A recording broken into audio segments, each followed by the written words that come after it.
Guys, welcome to my YouTube channel. നമ്മുടെ പുതിയ video എന്ന് പറയുന്നത്, നിങ്ങൾ ഒരുപാട് പേര് പോളണ്ടിലേക്ക് വരാൻ നിൽക്കുകയാണ്. പോളണ്ടിലേക്ക് വരാൻ നിൽക്കുന്ന ഏറ്റവും വലിയ കടമ്പ എന്ന് വെച്ച് കഴിഞ്ഞാൽ എംബസിയിൽ നിന്ന് വരുന്ന നമ്മുടെ ഇന്റർവ്യൂ കോളാണ്. അപ്പോൾ ആ ഇന്റർവ്യൂ കോളിനെ ബേസ് ചെയ്തിട്ടായിരിക്കുള്ളൂ നിങ്ങൾ പോളണ്ടിലേക്ക് വരാൻ പറ്റുമോ ഇല്ലേ എന്നുള്ള ആ ഒരു ഡിസിഷൻ വരുന്നത്. സോ ഇന്നത്തെ നമ്മുടെ വീഡിയോ അതിനെക്കുറിച്ചുള്ള ടിപ്സ് നിങ്ങൾക്കായിട്ട് ഷെയർ ചെയ്ത് തരാൻ വേണ്ടിയിട്ടാണ്. So welcome to my YouTube channel.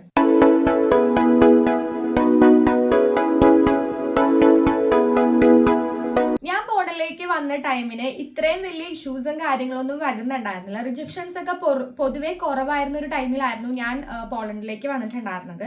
പക്ഷെ അതിനുശേഷം വന്നിരിക്കുന്ന സ്റ്റുഡൻസ് ആണെങ്കിൽ എല്ലാം തന്നെ ഒരുപാട് റിജക്ഷൻസും കാര്യങ്ങളെല്ലാം വരുന്നുണ്ട്.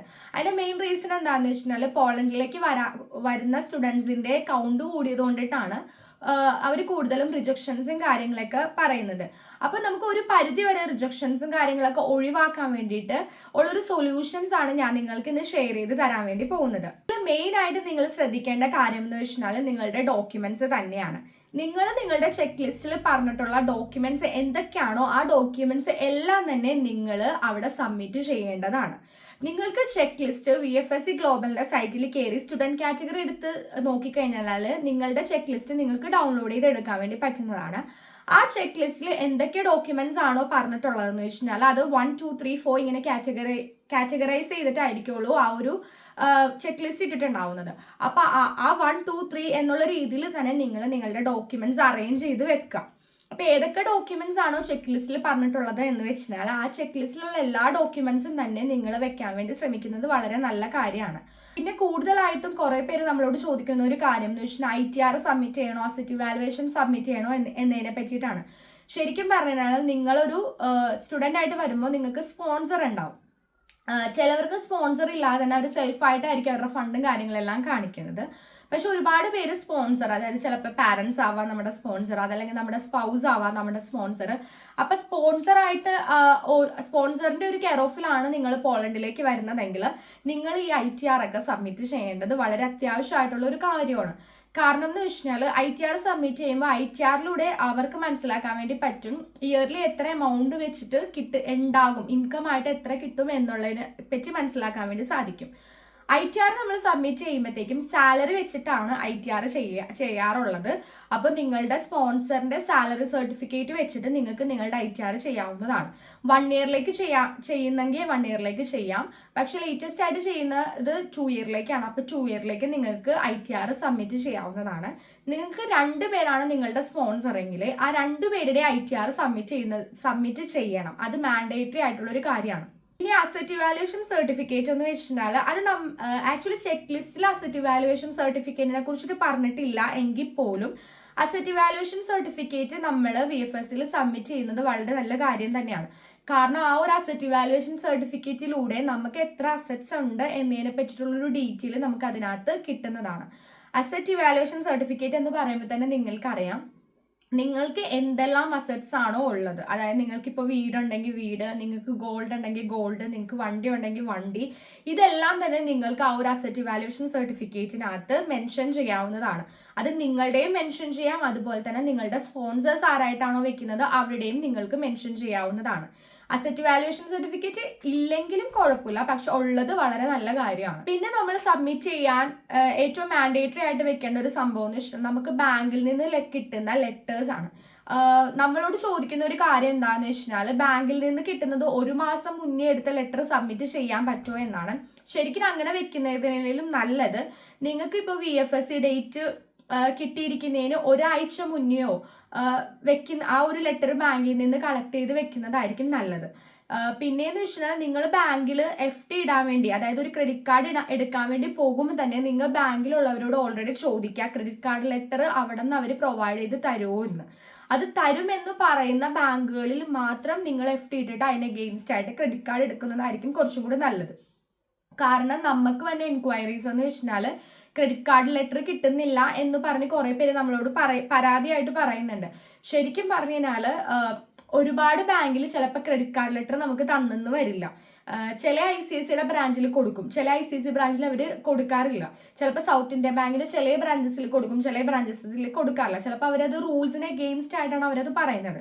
അപ്പൊ നിങ്ങൾ ഏത് ബാങ്കിലാണോ അല്ലെങ്കിൽ ഏത് ബ്രാഞ്ചിലാണോ നിങ്ങൾ പോയിട്ട് നിങ്ങളുടെ ക്രെഡിറ്റ് കാർഡ് ലെറ്റർ വേണം എന്ന് വെച്ചാൽ ആ ബാങ്കിൽ ചെന്ന് നിങ്ങൾ എമൗണ്ട് ഇടുന്നതിനേക്ക് മുന്നേ ആയിട്ട് തന്നെ നിങ്ങൾ അവരോട് ചോദിക്കണം നിങ്ങൾക്ക് ക്രെഡിറ്റ് കാർഡ് ലെറ്റർ പ്രൊവൈഡ് ചെയ്ത് തരുമോ എന്ന് ചോദിച്ചതിന് ശേഷം മാത്രമേ നിങ്ങൾ ആ ഒരു ബാങ്കിൽ പോയിട്ട് നിങ്ങൾ എമൗണ്ട് ഇടാൻ വേണ്ടി പാടുള്ളൂ. പിന്നെ നിങ്ങളുടെ കവറിംഗ് ലെറ്റർ ആണ്.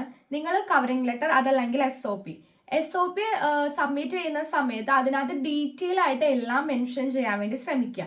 ഇപ്പൊ നിങ്ങൾ +2 കഴിഞ്ഞിട്ടാണ് വരാൻ നിൽക്കുന്നതെങ്കിൽ +2 കഴിഞ്ഞിട്ട് നിങ്ങൾ എന്തെങ്കിലും കോഴ്സ് ചെയ്തിട്ടുണ്ടോ എന്നതിനെക്കുറിച്ചുള്ള ഡീറ്റെയിൽസും കാര്യങ്ങളെല്ലാം തന്നെ നിങ്ങൾ ആ ഒരു SOPയിൽ മെൻഷൻ ചെയ്ത് വെക്കുന്നത് വളരെ നല്ല കാര്യമാണ്. അതുപോലെ തന്നെ നിങ്ങൾ ആ ഒരു SOP നിങ്ങളുടെ ഇപ്പൊ ഏജൻസിയാണ് നിങ്ങൾക്ക് ആ ഒരു SOP പ്രിപ്പയർ ചെയ്ത് തരുന്നതെങ്കിൽ അല്ലെങ്കിൽ നിങ്ങളുടെ ഫ്രണ്ട്സ് ആണ് ആ ഒരു SOP പ്രിപ്പയർ ചെയ്ത് തരുന്നതെങ്കിൽ നിങ്ങൾ ആ ഒരു SOP അതിന്റെ ഫസ്റ്റ് മുതൽ അതിന്റെ ലാസ്റ്റ് വരെ റീഡ് ചെയ്ത് നോക്കുക. കാരണം നമുക്ക് ഇന്റർവ്യൂ കോള് വരുന്ന ടൈമിൽ ചിലപ്പോൾ ആ ഒരു SOP റിലേറ്റ് ചെയ്തിട്ടും എംബസിയിൽ നിന്ന് നമ്മളോട് ക്വസ്റ്റ്യൻസ് ഒക്കെ ചോദിക്കാൻ ചാൻസസ് കൂടുതലാണ്. അപ്പം നിങ്ങൾ എപ്പോഴും ആ ഒരു SOP വായിച്ചു നോക്കുക. കാരണം എന്തൊക്കെയാണ് നമ്മളുടെ ഏജൻസി ആണെങ്കിലും എന്തൊക്കെയാണ് അതിനകത്ത് എഴുതിയിട്ടുള്ളതെന്ന് നമുക്ക് ചിലപ്പോൾ അറിയണം എന്നില്ല. ചിലപ്പോൾ കുറേ പേര് SOP തരുമ്പോൾ ജസ്റ്റ് അതൊന്ന് വായിച്ചു പോലും നോക്കാതെയാണ് കൊണ്ടുപോയി സബ്മിറ്റ് ചെയ്യുന്നത്. അങ്ങനെ നിങ്ങൾ ഒരിക്കലും ചെയ്യാതിരിക്കുക. നിങ്ങൾ എല്ലാ സംഭവവും നിങ്ങൾ വായിച്ചു നോക്കുക. വായിച്ചു നോക്കിയിട്ട് അതിനകത്ത് എന്തൊക്കെ ഇൻഫോർമേഷൻസ് ആണ് അതിനകത്ത് SOPയിൽ കൊടുത്തിട്ടുള്ളതെന്ന് നിങ്ങൾ പഠിച്ചു വെക്കുന്നത് വളരെ നല്ല കാര്യമാണ്. പിന്നെ നമ്മൾ എഡ്യൂക്കേഷൻ സർട്ടിഫിക്കറ്റ് വെക്കുവാണെങ്കിൽ തന്നെ നിങ്ങളിപ്പോൾ +2 കഴിഞ്ഞിട്ടാണ് വരുന്നതെങ്കിൽ അതിൻ്റെ ഇടയിൽ ചിലപ്പോൾ ഗ്യാപ്പും കാര്യങ്ങളൊക്കെ ഉണ്ടെങ്കിൽ ഗ്യാപ്പ് പറ്റില്ല എന്നാണ് പറയുന്നതെങ്കിൽ എന്തെങ്കിലും കോഴ്സ് ചെയ്ത സർട്ടിഫിക്കറ്റും കാര്യങ്ങളൊക്കെ വെക്കുന്നത് വളരെ നല്ല കാര്യമാണ്. അതുപോലെ തന്നെ നിങ്ങളിപ്പോൾ ബാച്ചിലേഴ്സ് ചെയ്ത് മാസ്റ്റേഴ്സ് എടുക്കുമ്പോഴാണെങ്കിൽ പോലും നിങ്ങൾക്ക് ഗ്യാപ്പും കാര്യങ്ങളൊക്കെ ഉണ്ടെങ്കിൽ ആ ഒരു ഗ്യാപ്പ് ഫില്ല് ചെയ്യാൻ വേണ്ടിയിട്ട് നിങ്ങൾ സർട്ടിഫിക്കറ്റ്സ് ഒക്കെ വെക്കുക. അതുപോലെ +2 കഴിഞ്ഞിട്ട് അത്യാവശ്യം ഗ്യാപ്പോട് കൂടിയാണ് നിങ്ങളിപ്പോൾ ഒരു 2 കൊല്ലമൊക്കെ കഴിഞ്ഞിട്ടാണ് നിങ്ങൾ ഒരു ബാച്ചിലേഴ്സിന് അപ്ലൈ ചെയ്യുന്നതെങ്കിൽ ആ 2 കൊല്ലം ഫില്ല് ചെയ്യേണ്ട കോഴ്സിന്റെ സർട്ടിഫിക്കറ്റോ അതല്ലെങ്കിൽ നിങ്ങൾ എവിടെയെങ്കിലും വർക്ക് ചെയ്ത സർട്ടിഫിക്കറ്റോ ഒക്കെ വെക്കുന്നത് വളരെ നല്ലതാണ്. ഈ സംഭവങ്ങളെല്ലാം തന്നെ നിങ്ങളുടെ SOPയിലും നിങ്ങൾ മെൻഷൻ ചെയ്തിട്ടുണ്ടാവേണ്ട കാര്യം തന്നെയാണ്. നമ്മൾ വെക്കുന്ന ഇൻഷുറൻസ് ആണെങ്കിലും നമ്മൾ വെക്കുന്ന ഐറ്റിനറി ആണെങ്കിലും എല്ലാം തന്നെ ജസ്റ്റ് അതിന്റെ ഡേറ്റും കാര്യങ്ങളെല്ലാം തന്നെ നിങ്ങൾ നോക്കുക. എല്ലാം കറക്റ്റ് ആണോ എന്ന് നോക്കുക. കാരണം നമ്മൾ ഇൻഷുറൻസ് കുറേ പേർക്ക് റിജക്ഷൻ വരുന്ന ഒരു റീസൺ എന്ന് വെച്ചാൽ ഇൻഷുറൻസ് ആണ്. ഇൻഷുറൻസ് കൂടുതൽ അവർ റിജക്ഷൻ വെക്കുന്ന ഒരു കാരണം എന്താണെന്ന് വെച്ചാൽ ഒരുപാട് സ്റ്റുഡൻസ് വരുന്നത് കൊണ്ട് തന്നെ അവർ ആ ഒരു ഇൻഷുറൻസിനെ ബേസ് ചെയ്തിട്ടായിരിക്കും ചിലപ്പോൾ നമുക്ക് റിജക്ഷൻസ് തരുന്നത്. ചിലപ്പോൾ അത് റീസൺ ആവണം എന്നില്ല. ചിലപ്പോൾ നമ്മൾ റിജക്ഷൻ തരാൻ വേണ്ടി കാരണം ഒരുപാട് സ്റ്റുഡൻസ് വെക്കുമ്പോഴത്തേക്കും നമുക്ക് ആ ഒരു റിജക്ഷൻ തരാൻ വേണ്ടിയിട്ടായിരിക്കാം ചിലപ്പോൾ നമ്മളോട് അവർ ആ ഒരു ഇൻഷുറൻസിന്റെ കാര്യം പറഞ്ഞിട്ട് നമുക്ക് ആ ഒരു റിജക്ഷൻ തരുന്നത്. അപ്പൊ ഇൻഷുറൻസിന്റെ പേപ്പറൊക്കെ വെക്കുമ്പോഴത്തേക്കും പക്കയായിട്ട് നല്ലൊരു ഇൻഷുറൻസ് നോക്കി എടുത്തിട്ട് വേണം നിങ്ങൾ സബ്മിറ്റ് ചെയ്യാൻ വേണ്ടിയിട്ട്. അതുപോലെ തന്നെ ഐറ്റിനറിയിലെ ഡേറ്റും ഇൻഷുറൻസിന്റെ ഡേറ്റൊക്കെ നിങ്ങൾ നോക്കുക. നിങ്ങൾക്ക് എന്തെങ്കിലും ഡൗട്ട്സോ കാര്യങ്ങളോ ഒക്കെ ഉണ്ടെങ്കിൽ നിങ്ങൾ വരാൻ നിൽക്കുന്ന നിങ്ങളുടെ ഏജൻസിന്റെ അടുത്ത് ചോദിച്ച് മനസ്സിലാക്കുക. കാരണം നമ്മുടെ ഉത്തരവാദിത്തമാണ്. ചിലപ്പോൾ അവർ നമുക്ക് പറഞ്ഞു തന്നെന്ന് വരില്ല.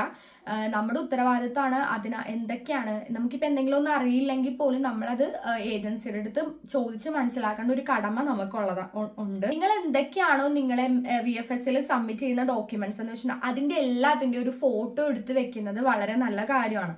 കാരണം നിങ്ങൾക്ക് അതിനെ ബേസ് ചെയ്ത് എന്തെങ്കിലും ക്വസ്റ്റ്യൻസും കാര്യങ്ങളൊക്കെ വന്നു കഴിഞ്ഞാൽ നിങ്ങൾക്ക് ജസ്റ്റ് ഒന്ന് നോക്കിയെങ്കിലും ചെയ്യാം. അതല്ലാന്നാണെങ്കിൽ നിങ്ങൾക്ക് ഇപ്പോൾ ആ ഒരു ഡോക്യുമെന്റ് സബ്മിറ്റ് ചെയ്തിട്ടില്ല എന്ന് VFS പറയുവാണെങ്കിൽ നിങ്ങൾ ആക്ച്വലി കൊടുക്കുന്നേക്ക് മുന്നേ ആയിട്ടൊക്കെ നിങ്ങൾ ഫോട്ടോ എടുക്കുമ്പോഴത്തേക്ക് നിങ്ങൾക്ക് ആ ഒരു ഉറപ്പുണ്ടാവും. നിങ്ങൾ ആ ഒരു ഡോക്യുമെന്റ് സബ്മിറ്റ് ചെയ്തിട്ടുണ്ടോ ഇല്ലേ എന്നതിനെ പറ്റിയിട്ടുള്ള ഒരു ഉറപ്പും കാര്യങ്ങളൊക്കെ നിങ്ങൾക്ക് കിട്ടുന്നതാണ്.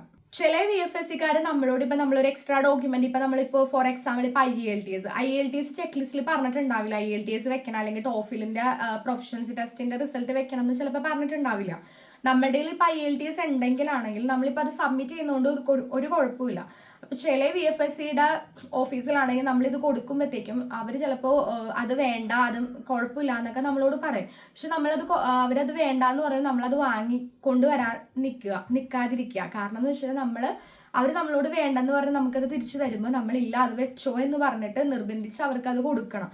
കാരണം നമ്മളുടെ സ്റ്റഡീസിന് അതും കൂടി ഇമ്പോർട്ടൻ്റ് ആണെന്ന് പറഞ്ഞിട്ട് നിങ്ങൾ ഡോക്യുമെന്റ്സ് ഒക്കെ കൊടുക്കുക. നമ്മളോട് ഏജൻസി ഓൾറെഡി പറഞ്ഞിട്ടുണ്ടാവും ഈ ഡോക്യുമെന്റ്സ് ഒക്കെ സബ്മിറ്റ് ചെയ്തിട്ടുണ്ടാവും വരാനെന്ന്. അപ്പോൾ ആ ഡോക്യുമെന്റ്സ് നമ്മൾ എന്തൊക്കെ ഡോക്യുമെന്റ്സ് ആണോ കൊണ്ടുപോയിട്ടുള്ളത് ആ ഡോക്യുമെന്റ്സ് എല്ലാം തന്നെ നമ്മൾ VFSൽ സബ്മിറ്റ് ചെയ്തിട്ട് വരിക. കാരണം എന്താണെന്ന് വെച്ചാൽ നമ്മൾ ചിലപ്പോൾ സബ്മിറ്റ് ചെയ്ത് കഴിയുമ്പോഴത്തേക്കും ആയിരിക്കും ചിലപ്പോൾ അവർ വേണ്ടാന്നുള്ളൊരു സംഭവം അത് വേണ്ടതായിരുന്നെന്ന് പിന്നീടായിരിക്കും നമുക്ക് മനസ്സിലാവുന്നത്. അപ്പോൾ അതുകൊണ്ട് തന്നെ നമ്മൾ എന്തൊക്കെ ഡോക്യുമെന്റ്സ് ആണോ കൊണ്ടുപോയിട്ടുള്ളത് ആ ഡോക്യുമെന്റ്സ് എല്ലാം തന്നെ നമ്മൾ സബ്മിറ്റ് ചെയ്യാൻ വേണ്ടി ശ്രമിക്കുക. VFSയിലെ ഡോക്യുമെന്റ്സ് എല്ലാം നമ്മൾ സബ്മിറ്റ് ചെയ്ത് നമ്മൾ ഏറ്റവും കൂടുതൽ വെയിറ്റ് ചെയ്ത് നിൽക്കുന്ന ഒരു സംഭവം എന്ന് വെച്ചിട്ടുണ്ടെങ്കിൽ നമുക്ക് എംബസിയിൽ നിന്ന് വന്ന ഇന്റർവ്യൂ കോളാണ്. ഒരുപാട് സ്റ്റുഡൻസിന് ഇന്റർവ്യൂ കോൾ ഇല്ലാതെ തന്നെ ഡയറക്റ്റ് അവർക്ക് പാസ്പോർട്ടിൽ സീൽ ചെയ്ത് തരാറുണ്ട്. കുറേ പേർക്കാണെങ്കിൽ ഡയറക്റ്റ് ഇന്റർവ്യൂസ് ആയിരിക്കും, കുറച്ച് പേർക്കാണെങ്കിൽ ഫോൺ ഇന്റർവ്യൂസ് ആയിരിക്കും. നമ്മൾ പ്രിപ്പയർ ആയിട്ട് ഇരിക്കണം. എൻ്റെ ഒരു പ്രീവിയസ് ഒരു വീഡിയോയിൽ ഞാൻ പറഞ്ഞിട്ടുണ്ടായിരുന്നു, നമ്മൾ ഒരിക്കലും പേടിക്കരുത്. പേടിക്കാതെ നല്ല സ്മാർട്ടായിട്ട് നിന്നിട്ട് വേണം അവരോട് സംസാരിക്കാൻ. അങ്ങനെ സംസാരിക്കണമെങ്കിൽ നമ്മൾ എന്തൊക്കെയാണോ സബ്മിറ്റ് ഇരിക്കുന്നത് അതിൻ്റെ ഡീറ്റെയിൽസും കാര്യങ്ങളെല്ലാം നമുക്ക് അറിഞ്ഞിരിക്കണം. ഇപ്പോൾ ഫോർ എക്സാമ്പിൾ നിങ്ങളുടെ സ്പോൺസറിൻ്റെ ഇൻകം എത്രയാണ് എന്ന് ചോദിച്ചു കഴിഞ്ഞാൽ നിങ്ങൾക്ക് അത് പറയാനുള്ള കോൺഫിഡൻസ് വേണം. അപ്പോൾ നിങ്ങളുടെ പാരൻസിൻ്റെ ഇൻകം ആണെങ്കിലും നിങ്ങളുടെ സ്പൗസിൻ്റെ ഇൻകം ആണെങ്കിലും എല്ലാം തന്നെ നിങ്ങൾക്ക് മന്ത്ലി എത്ര കിട്ടും എന്നുള്ളൊരു ധാരണ നിങ്ങൾക്ക് വേണം. അപ്പം അത് ആ ഒരു എല്ലാം നിങ്ങൾക്ക് മനസ്സിലാക്കി വെച്ച് കഴിഞ്ഞാൽ നിങ്ങൾക്ക് ഈ ഒരു എംബസിയുടെ ഇൻ്റർവ്യൂ എന്ന് വെച്ച് കഴിഞ്ഞാൽ സിമ്പിളായിട്ട് പാസ്സാകാൻ വേണ്ടി പറ്റുന്നൊരു സംഭവമാണ്. നമുക്ക് ഭയങ്കര കോൺഫിഡൻ്റ് ആയിട്ട് അവരോട് പറയാം. ഇപ്പം ഇൻ കേസ് നിങ്ങൾക്ക് തെറ്റിയാൽ പോലും നിങ്ങൾ ആ ഒരു തെറ്റിയെന്ന് മനസ്സിലാക്കാത്ത രീതിയിൽ നിങ്ങൾ അവരോട് അത് പാച്ചപ്പ് ചെയ്ത് എടുത്ത് സംസാരിക്കാൻ വേണ്ടി ശ്രമിച്ചു കഴിഞ്ഞാൽ നിങ്ങൾക്ക് ഉറപ്പായിട്ടും ഈസി ആയിട്ട് ഈ ഒരു ഇൻ്റർവ്യൂ പാസ്സാകാൻ വേണ്ടി പറ്റുന്നൊരു സംഭവമാണ്. പിന്നെ ഡോക്യുമെന്റ്സ് എല്ലാം തന്നെ നിങ്ങൾ അറ്റപ്പറ്റ നിമിഷത്തിൽ എടുക്കാതെ നിങ്ങൾ പെട്ടെന്ന് തന്നെ എല്ലാം സെറ്റാക്കി വെക്കുക. ഈ ക്രെഡിറ്റ് കാർഡ് ലെറ്റർ, അതുപോലെ അഫിഡവിറ്റ്, ഇതൊക്കെയാണ് നമ്മൾ ആ ഒരു സ്ലോട്ട് കിട്ടുന്ന ആ ഒരു 1 വീക്ക് 2 വീക്കിന് മുന്നേ ആയിട്ട് എടുക്കുന്നത്. ബാക്കി എല്ലാ ഡോക്യുമെന്റ്സും തന്നെ നിങ്ങൾ പ്രിപ്പയർ ആക്കിയിട്ട് നിങ്ങൾ ഒന്നില്ലെങ്കിൽ ഏജൻസിനോട് നിങ്ങളുടെ ഒരു ചെക്ക് ലിസ്റ്റിന്റെ കോപ്പി വാങ്ങിച്ച് കൈ വെക്കുക. അതല്ലാന്നാണെങ്കിൽ നിങ്ങൾ VFSC ഗ്ലോബലിൽ കയറിയിട്ട് നിങ്ങൾ ഒരു ചെക്ക് ലിസ്റ്റ് ഡൗൺലോഡ് ചെയ്തിട്ട് അതിനകത്ത് എല്ലാ ഡോക്യുമെന്റ്സും ഉണ്ടോ എന്ന് ജസ്റ്റ് ടിക്ക് ചെയ്ത് നോക്കിയിട്ട് എന്തൊക്കെയാണോ നിങ്ങൾക്ക് മിസ്സായിട്ടുള്ളതെന്ന് വെച്ചാൽ അത് നിങ്ങൾ എടുത്ത് വെക്കാൻ വേണ്ടി ശ്രമിക്കുക. അതല്ലാതെ നിങ്ങൾ ആ ഡേറ്റ് കിട്ടുന്ന ആ ഒരു ടൈമിൽ തന്നെ എല്ലാം കൂടി എടുക്കാൻ വേണ്ടി ഓടിക്കഴിഞ്ഞാൽ ചിലപ്പോൾ ഒന്നും തന്നെ നമുക്ക് കിട്ടില്ല. ചിലപ്പോൾ നമുക്ക് ഭയങ്കര ടെൻഷൻസ് ആവും. അപ്പോൾ ഈ ഒരു VFSൽ സബ്മിറ്റ് ചെയ്യുന്ന ആ ഒരു ടൈമിൽ നമ്മുടെ എല്ലാം ഓക്കെ ആയിട്ട് നമ്മൾ നല്ല കൂളായിട്ട് പോസിറ്റീവായിട്ട് നമ്മൾ പോയി സബ്മിറ്റ് ചെയ്യാൻ വേണ്ടി ശ്രമിക്കുക. ഒരുപാട് സ്റ്റുഡൻസിന് VFSനെ കുറിച്ചിട്ടൊക്കെ ഒരുപാട് ഡൗട്ട്സും കാര്യങ്ങളൊക്കെ ഉണ്ട്. എൻ്റെ പഴയ വീഡിയോസ് എടുത്ത് നോക്കിക്കഴിഞ്ഞാൽ നിങ്ങൾക്ക് VFS എന്താണ് എന്നതിനെ പറ്റിയിട്ടുള്ള ഒരു ധാരണ ഉണ്ടാവും. അതിൻ്റെ ലിങ്കും കാര്യങ്ങളെല്ലാം ഞാൻ താഴെ ഡിസ്ക്രിപ്ഷൻ ബോക്സിൽ മെൻഷൻ ചെയ്യാം. അപ്പോൾ അറിയാത്തവരുണ്ടെങ്കിൽ നിങ്ങൾക്ക് അതിൻ്റെ ഉള്ളിൽ കയറി നോക്കിക്കഴിഞ്ഞാൽ നിങ്ങൾക്ക് മനസ്സിലാവും VFSൽ എങ്ങനെയാണ് ഡോക്യുമെന്റ് സബ്മിറ്റ് ചെയ്യുന്നത് എന്നതിനെ പറ്റിയിട്ടെല്ലാം. അപ്പോൾ എനിക്ക് തോന്നുന്നു ഈ ഒരു വീഡിയോ നിങ്ങൾക്ക് എല്ലാവർക്കും വളരെ യൂസ്ഫുൾ ആയിട്ടുണ്ടാകും എന്ന് കരുതുന്നു. ഇതുപോലത്തെ വീഡിയോസ് ആയിട്ട് വരുന്നത് വരെ this is signing off Greeshma Sujith. Bye and take care all.